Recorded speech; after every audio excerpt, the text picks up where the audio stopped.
Right now on KHQ Local News. Straight ahead on KHQ Local News 11 at 11, the search continues for a driver who hit an officer's car and led police on a high-speed chase. We'll tell you how that officer is doing tonight. Then a new case is turning cell phones into stun guns. It feels like an electric blade is hitting you. We'll show you how the gadget works. But up next, a war hero, a former presidential candidate, and a longtime member of Congress. Senator John McCain passes away after his battle with brain cancer.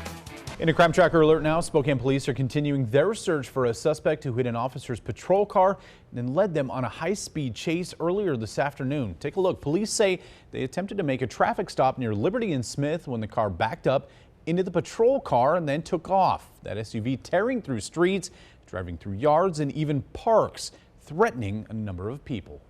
There was a short pursuit which was called off for public safety reasons. Right now the intersection of Bruce and Crest Line is closed. That's just a few blocks from Arlington Elementary School. Spokane police tell us it'll likely stay like that for a while so the Washington State Patrol can investigate a crash. And that's where we find Andrea Olson joining us live now. Andrea, what happened? Right now on KHQ Local News. Straight ahead on KHQ Local News 11 at 11. A little girl in Colbert is attacked by a pit bull right by her own backyard as she's playing. They were barking, being very aggressive, and then one jumped up and bit my 6-year-old daughter in the face. Why her family says putting the dog down is not enough. Then, fighting fentanyl, the unique way teens are helping their police departments. But up next, a video game tournament in Florida turns terrifying as a mass shooting unfolds. What we know about what happened.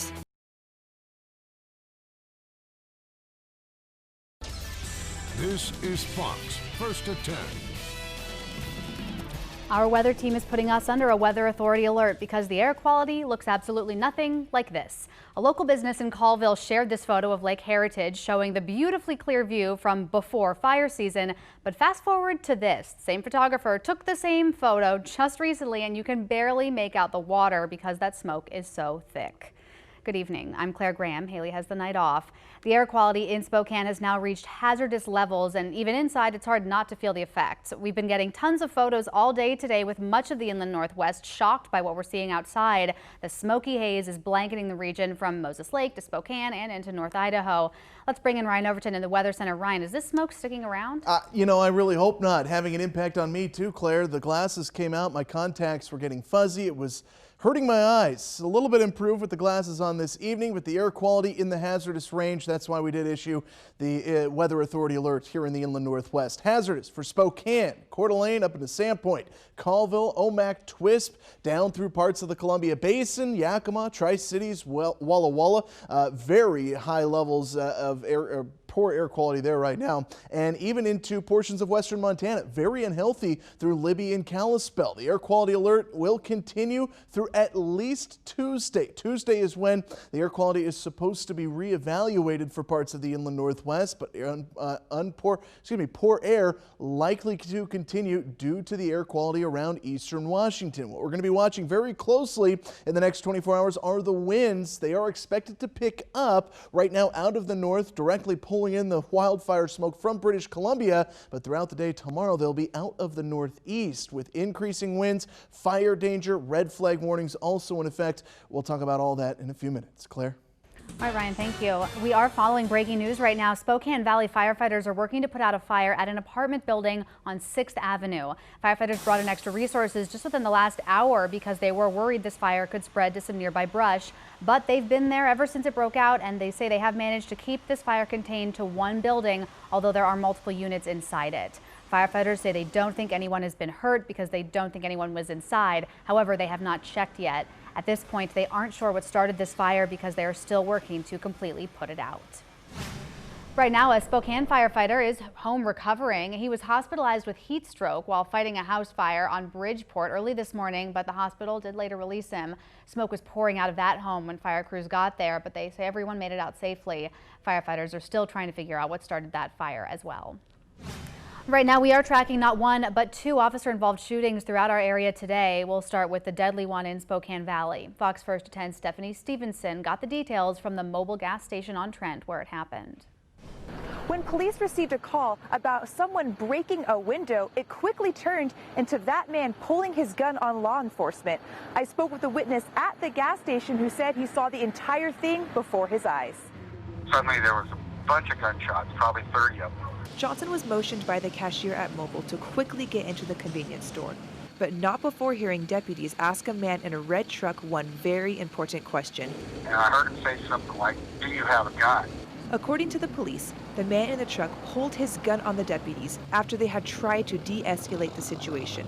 Law enforcement fired back, killing the man in the truck. Police are now trying to determine if the man shot at the deputies, and if so, how many times. Spokane County Sheriff Ozzie Knezevich said this was a mental health situation, and these kind of events should not be happening on a regular basis. And again, this is just another example of the mental health system that is not working very well in our community. The name of the suspect has not been released, and no other injuries have been reported. Reporting in the Spokane Valley, I'm Stephanie Stevenson, Fox First at 10. All right, Stephanie, thank you. However, this is not the only officer-involved shooting we're covering tonight. Another one in Soap Lake this morning left one man hurt, and tonight he is in the Grant County Jail. Police and a sheriff's deputy went to a home when someone reported seeing a wanted man. When they got there, the man they found was not who they were looking for, but detectives say he still ended up threatening the officers, so they shot him in the leg. Paramedics treated the man, and police have booked him into jail on assault charges. At this point, investigators still haven't explained exactly what led up to the shooting. In a fire alert tonight, firefighters in Spokane are trying to figure out what started a fire late Friday night in an empty home. It happened on Carlisle Avenue, just a few blocks northeast of Spokane Community College. When firefighters got there, they say the flames were moving from the side of the home to the attic. They were able to quickly put it out with nobody there at the time. They do believe that nobody got hurt. At this hour, a park in North Spokane is looking much better than it did this morning, all thanks to some good Samaritans who live nearby. When Brett Allen got to Loma Vista Park this morning, he says he was met with vulgar and profane vandalism with graffiti all over the playground. Some of it was bashing President Trump. He reported it to Crime Check and then reached out to an online group he's a part of called Man the Family Up. And within minutes, he says more than half a dozen of his friends joined him in cleaning up the playground. My concern was just having people, I didn't want other people to show up and feel the same shock and disgust that I did when I saw it. You know, your political beliefs aside, this is wrong.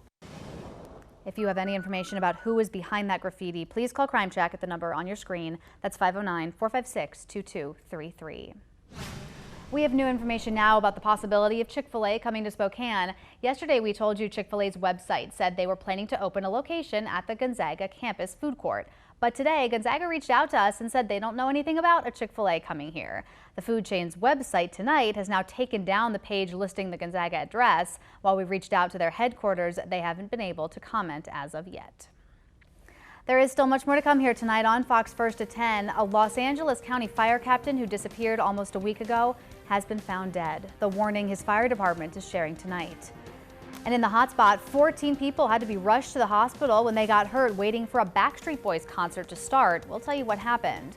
But first, something that would terrify any bride before her wedding day, how one woman's wedding dress got trapped inside a business and who stepped in to save the day. That's next.